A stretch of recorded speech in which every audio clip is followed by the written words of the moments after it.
नाज़िन सहाफ़ी अजय कुमार लालवाणी के क़त्ल ख़िलाफ़ साले पटका सखर ताईं मार्च किया वियो आहे। उन हवाले से वधीक अपडेट करे रहियो आहे मेराठ जो रिपोर्टर नरेश क़ुमार। जी नरेश, छा तफ़सील आहिनि?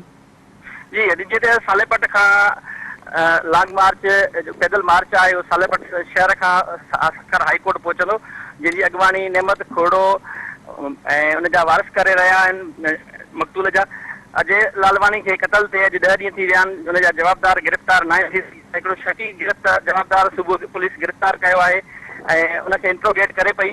ऐं जेको लॉन्ग मार्च आहे उहो हींअर सालेपट खां तक़रीबन 8-9 किलोमीटर अॻिते रवां दवा आहे। उनजी अॻवानी नेमत खोड़ो, एडवोकेट इलाही बख़्श मितलो ऐं उन जा वारिस दिलीप कुमार, अजय कुमार जा चाचा एडवोकेट हीरानंद ऐं ॿिया करे रहिया आहिनि।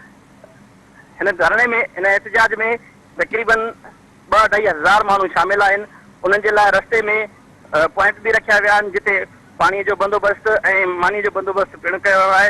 हीउ लॉन्ग मार्च तक़रीबन 4.5 खां 5 कलाक जो सफ़र करे सखर पुॼंदो, जेको सखर में हाई कोर्ट जे आॾो धरणो हयो वेंदो ऐं हारसनि जो ऐं एहतजाज कंदड़नि जो इहो आहे त उहे जेको आहे डिमांड कनि था त असीं जेको आहे सो जुडिशनल इंक्वायरी कराई वञे इन मामले जी ऐं अजय लालवानी जा क़ातिल गिरफ़्तार कया वञनि। जी नरेश, तव्हांजी महिरबानी।